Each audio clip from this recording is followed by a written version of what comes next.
Ты, скорее всего, это тоже делал. Ты пытался поймать разворот и, естественно, упускал основное движение. В этом видео я покажу, почему ловля разворотов убивает твою торговлю и как же начать действовать правильно. Каждый раз, когда ты видишь, как цена резко растет, в твоей голове сразу же появляется мысль: ну все, перегрели, и сейчас она точно развернется. Или наоборот, когда идет сильное падение, ну куда же еще дальше? Сейчас точно развернется, и я сразу же зайду в лонг с самого дна. Кажется, что ты всегда умнее рынка, что ты поймаешь эту самую высокую точку или дно и, естественно, сорвешь куш. Но на деле ты просто тупо ловишь стоп. Потом тупо еще один, потом тупо еще один. И сидишь и такой: ну как же так? Рынок же должен был пойти туда. Хотя нет, я забыл уже про эту ситуацию. Давай я заново буду ловить новый разворот. Или вообще боишься входить на рынок, а потом переходишь в спот и начинаешь говорить: господи, нет, фьючер только для тех, кто любит сливать. Не отрицаю этого. Фьючер для тех, кто любит сливать, но в любом случае все в твоих руках. Давай попробуем все-таки разбираться. А в чем будем разбираться? Давай начнем с того, что ты постоянно входишь против импульса. Ты пытаешься взять и развернуть рынок. Но проблема не в тебе. Проблема в том, что все стратегии, которые есть на рынке, они все учат тебя искать развороты. Они все пытаются тебя заставить и навязать тебе вот этот вот возможный вход, вот эту возможную ситуацию. Того, что вот сейчас ты поймаешь какое-нибудь донышко, вот сейчас ты точно получишь где-нибудь какой-нибудь вход, и, возможно, ты куда-то улетишь. Нет. Обычно так не происходит. Обычно мы, даже пытаясь соблюдать определенные правила, мы супер иррациональные люди. Мы постоянно не готовы этого делать. Чего этого? Соблюдать правила. А вторая часть после разворота — это то, что когда движение уже куда-то идет, ты сидишь и думаешь: блин, так уже поздно входить, уже без меня поехали. И по сути ты сразу же автоматом возвращаешься в первую часть. По кругу, боишься заходить по тренду, ловишь разворот наугад и снова ловишь убытки, да, то есть пытаешься разворачивать рынок. Вот это и есть самая главная ловушка на рынке. Ты не торгуешь в структуру, ты не торгуешь в смарт-мани, ты не торгуешь волны Эллиот, теханализ. Ты просто торгуешь свои страхи и надежду. И именно в тех надеждах, в тех страхах, в тех стопах и разочарованиях как раз ты постоянно и находишься. И ты не готов себе в этом признать. Тебе нужно, конечно же, попытаться быть правым. Тебе не хочется соблюдать стратегию, тебе хочется просто быть максимально правым. Почему большинство людей пытаются ловить разворот? Потому что внутри есть желание угадать, выделиться, оказаться правым, пойти против всех. Это твое эго, это твое чувство собственной важности. Оно говорит: я умнее рынка, я знаю, где будет разворот. Я войду на самом пике и всем все докажу. Но рынок — это не игра в угадайку. Рынок — это некая система, которая двигается туда, где есть ликвидность, деньги, толпа. А мы с вами, как супериррациональные люди, мы все являемся толпой, и мы все делаем все одинаково. Большинство разворотов происходит не потому, что цена слишком сильно выросла, а потому что было некое накопление, была некая манипуляция, был захват ликвидности, был сбор стопов, а только потом смена структуры и выход из этого накопления. Но тебя, естественно, в момент импульса на рынке уже нет. Ты либо слился на откатах, либо стоишь вообще в шорте против тренда, убеждая себя, что ну не может же рынок больше никогда идти вверх. Ты просто ждешь, что точно, вот он сейчас развернется. А он может идти, он пойдет, и он никому не обязан разворачиваться. А особенно он не обязан разворачиваться тогда, когда тебе кажется, что он будет разворачиваться. Проблема ведь в рынке не в том, что ты проигрываешь только потому, что не знаешь, куда пойдет цена. На самом деле ты проигрываешь только по той причине, что ты пытаешься это угадать. Именно пытаешься угадать, куда пойдет цена. Вот почему ловля разворотов — это не является прибыльной стратегией. Это просто реакция на твой страх и желание контролировать то, что не поддается контролю. Если мы посмотрим на базовые, известные всем теории, которые торгуют большинство из вас, то мы увидим, что ничего хорошего здесь на самом деле нет. Первое — это теханализ. В отличие от большинства торговых стратегий, теханализ учит немножко присоединяться. Проблема в том, что теханализ не дает понимания старшего таймфрейма, и он показывает форматы действий только из логики младшего таймфрейма. И вы не понимаете, где вы находитесь, в каком тренде, в каком импульсе находитесь. Таким образом, вы получаете голову и плечи, и вместо того, чтобы дожидаться ложного выхода и продолжения восходящего движения с присоединением на пробой этого движения, вы будете сразу же входить именно в шорт. Причем цена хорошенечко провалится вниз и даст вам хорошую, прекрасную точку входа. Тот, кто не ожидает, хотя странно, если вы торгуете теханализ и вы не видите здесь голову и плечи, тот, кто не ожидает это движение, он может нарисовать себе параллельный канал, но, о чудо, очень часто этот параллельный канал либо пробивается вот здесь, делает дальнейшее движение снизу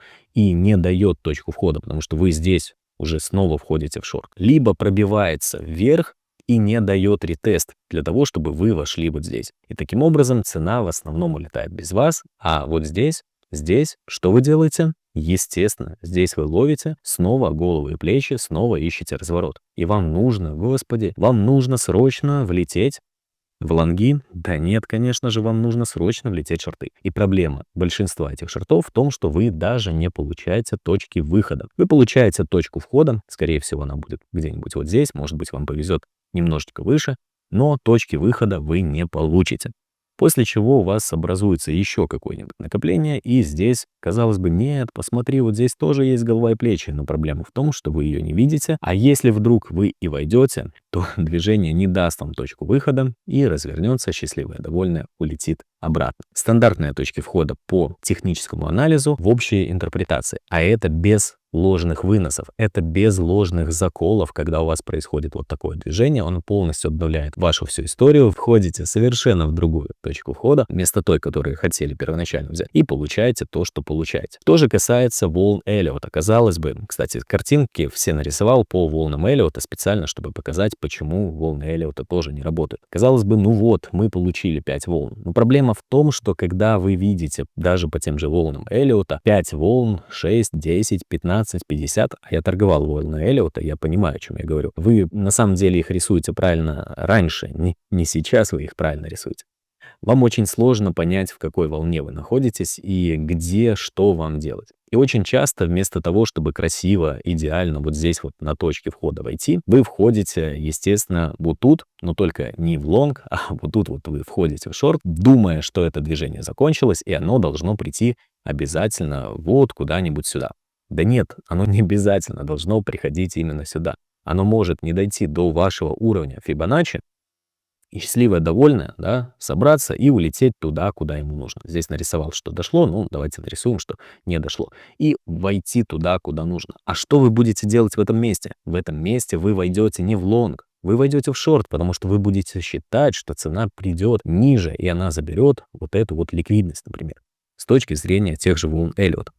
То же самое у нас идет и продолжение третьего движения, третьей волны, когда у нас идет выход из этого диапазона, но вы сидите и ждете, нет, мне нужно еще одно движение, мне нужно получить вот здесь какую-то там супер более сложную коррекцию, и, естественно, вы можете просто пропустить все движение. В данном контексте у нас идет накопление, но поскольку очень часто сложно различить волны ABC и WXY, потому что это и то зигзаг, и то зигзаг, и то накопление, и то расширяющийся треугольник.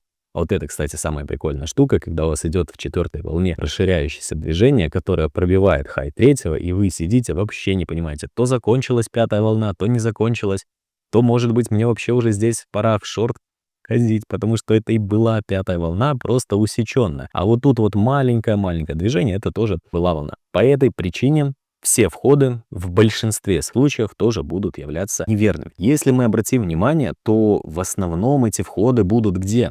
Обращайте внимание, они идут против движения в обратную сторону. Ну и казалось бы, наверное, все-таки Smart Money. Smart Money мне поможет, Smart Money мне позволит, Smart Money покажет, что точно я войду, и никто, ничего, никуда меня не сможет остановить. Я обыграю рынок, я заработаю все деньги мира. В итоге что? В итоге у нас приходит цена в некий диапазон, мы получаем в зоне интереса с вами реакцию на младшем таймфрейме, либо на том же таймфрейме мы переходим, видим слом структуры. И что же мы будем делать? Мы будем на этом откате пытаться, естественно, шортить. Вот тут шортить, вот тут шортить, вот тут шортить. Рынок уходит без нас. И когда цена снова делает пробой, вы скажете: нет, Артем, мы вот здесь вот перевернемся, и мы сразу, точнее не так, мы сразу вот так войдем. Нет, вы будете шортить до последнего, до пробоя вот этого хая. А самое обидное, когда мы еще здесь пробьемся, естественно, рынок после пробоя вот этого движения сделает небольшой откат. И что вы здесь делаете? Вы здесь не сделаете вот так, вы здесь делаете вот так, и вы счастливы, довольные, снова получите стоп.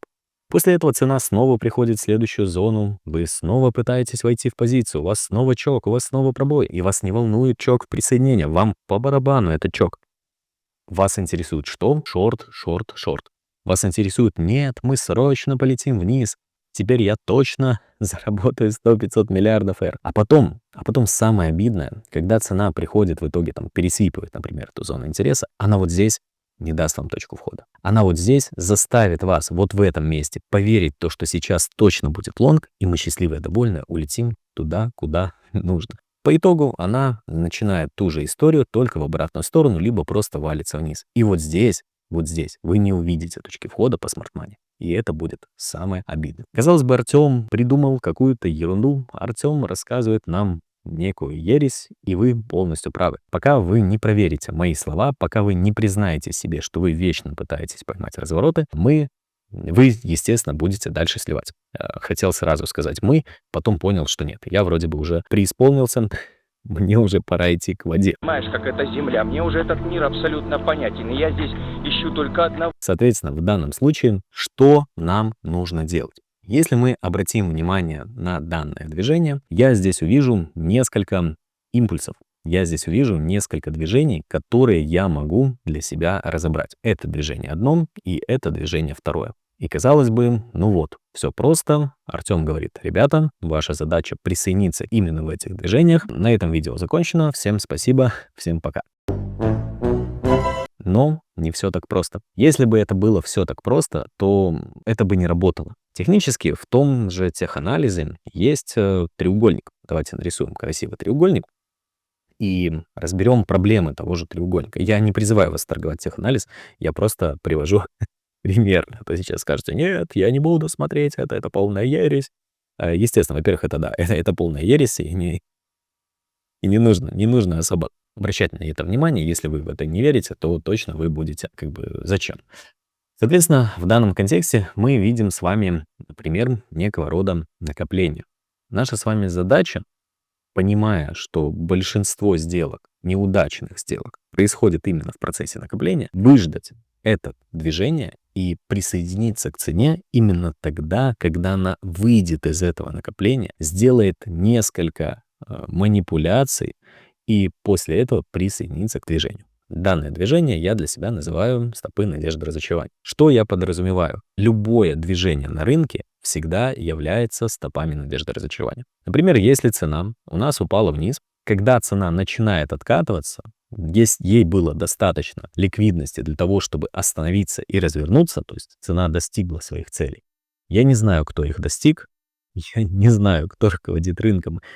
Самоорганизованное, наверное, вот это вот сообщество, да, нас, хомяков. Причем хомяки бывают и с миллионами долларов. Если вы ни разу это не видели, посмотрите Твиттер какой-нибудь. Вы там увидите много всяких интересных постов по поводу людей, которые сливают бешеные суммы, и для них это обычно. Поэтому, когда рынок куда-то падает, наша задача к нему постоянно присоединяться. Но в какой-то момент, естественно, мы получим стоп, и рынок начнет отрастать. Проблема вот этого вот движения вверх в том, что оно, точнее, это даже не проблема, это, наоборот, преимущество, оно отрастает с одинаковым характером движения. Довольно сложным характером движения, но одинаковым. И планомерно, подходя к каждой зоне интереса, рынок собирает чужие стопы. После этого рынок дает некое более глубокое движение. И это более глубокое движение я для себя называю надеждой. Соответственно, когда рынок приходит в очередную, там, третью, вторую, пятую, десятую зону интереса, рынок дает движение вниз. Почему я рассказываю про зону интереса? Чтобы было более понятно. Понимаю, что большинство людей смотрит Smart Money, поэтому буду проговаривать понятным языком. И цена дает более сильное движение вниз, может быть, даже вот это движение вниз дает более сильно. И люди понимают, что, казалось бы, вот тут мне пора перевернуться в обратную сторону в лонги, но цена заставляет их поверить, что не-не-не, ребят, все нормально. Сейчас будет как раз идеальная точка входа. И, соответственно, исходя из точки входа по Smart Money, сетап через щек, а по-русски обычная голова и плечи. Задача других участников, не дорисовал, задача других участников вот здесь от этих зон интереса войти в позицию в шорт. Соответственно, в этой точке люди будут входить в позицию в шорт. Вот это укрупненная история, а вот это, скажем так, где она будет? Вот здесь получается. Вот в этом движении вот это вот наша следующая история. И таким образом они будут рассматривать свои позиции, понимая, что вот оно, я сейчас точно заработаю. По итогу, либо здесь, либо вот в этом месте, естественно, цена забирает их по стопу и движется вместо вот этого движения, она делает небольшой откат и движется в продолжение движения. Это я называю сетапом через щек в продолжение. Вы можете посмотреть видео на канале, очень-очень советую. Очень часто отрабатывает, особенно отрабатывает в стопах. Очень прикольно. И, естественно, в разочаровании. Разочарование, правда, оно более импульснее отрабатывает, не всегда сможете поймать. По итогу, в данном контексте цена после более импульсной остановки и в процессе формирования вот этих всех движений она создает накопление. И как вы думаете, что нужно делать вот с этим накоплением, понимая, допуская, что она его создает? Наша с вами задача ничего не делать.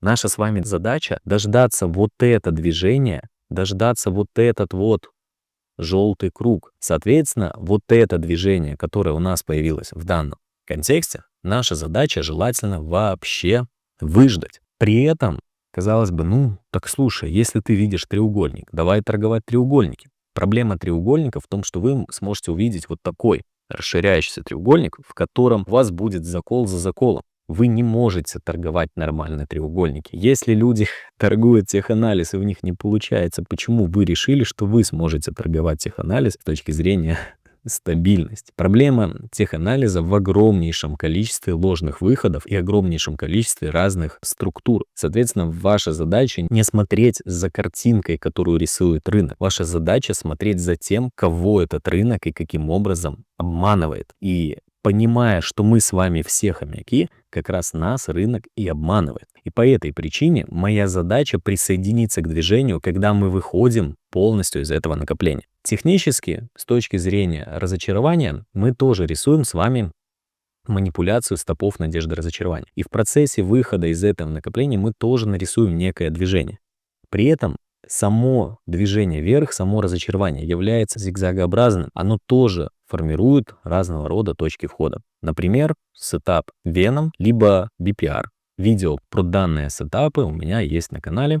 Ссылка в описании к видео. И мы можем с вами, уже выждав, понимая, где мы находимся, и выждав вот это накопление, присоединиться в сверхимпульсное движение. Чем хорошо сверхимпульсное движение? Минимальные затраты по времени, максимально быстрое движение, быстрый результат и отсутствие сверхогромного количества ложных выносов. Проблема накопления в том, что у нас бешеное количество выносов, у нас огромное количество остановки в одном и том же месте. Соответственно, вы, ставя любого размера стоп, скорее всего, получается стоп, потому что цена просто тупо не доходит до вашего тейка, либо закрывает вас без убыток. И вы постоянно переворачиваетесь в разные стороны. Импульс не позволит вам перевернуться в обратную сторону. Когда вы видите импульс, ваша задача присоединяться к этому импульсу до момента, пока цена не остановилась во флэт. Да, вы на пике импульса получите из-за этого стоп, но вы получите один стоп,